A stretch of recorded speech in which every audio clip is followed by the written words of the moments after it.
Hi everyone, this is day 98 of daily reading series, and today also I'm gonna read from the book Still Like an Artist by Austin Kleon. And yeah, let's begin. The chapter is Keep a Logbook.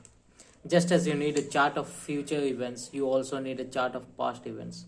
A logbook isn't necessarily a diary or a journal, it's just a little book in which you list the things you do every day. What project you worked on, where you went to lunch, what movies you saw. It's much easier than keeping a detailed diary, and you would be amazed at how helpful having a daily record like this can be, especially over several years. The small details will help you remember the big details. In the old days, a logbook was a place for sailors to keep track of how far they had traveled, and that's exactly what you are doing, keeping track of how far your ship has sailed. There's a quote by Nicholson Baker. If you ask yourself what's the best thing that happened today, it actually forces a certain kind of cheerful retrospection that pulls up from the recent past things to write about that you wouldn't otherwise think about. If you ask yourself what happened today, it's very likely that you are going to remember the worst thing because you have had to deal with it. You have had to rush somewhere, or somebody said something mean to you. That's what you are going to remember. But if you ask what the best thing, it's going to be some particular slant of light, or some wonderful expression somebody had, or some particularly delicious salad.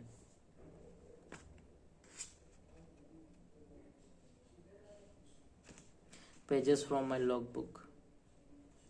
Heavy reading.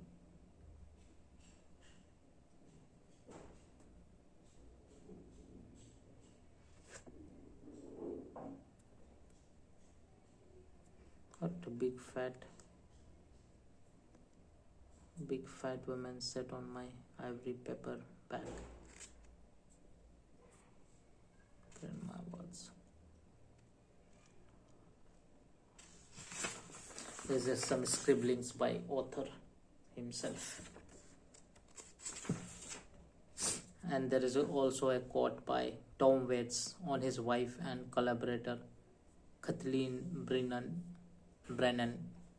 She rescued me. I'd be playing in a steakhouse right now if it wasn't for her. I wouldn't even be playing in a steakhouse. I would be cooking in a steakhouse. Okay. And there is, I think, one chapter that is marry well. Who you marry is the most important decision you will ever make.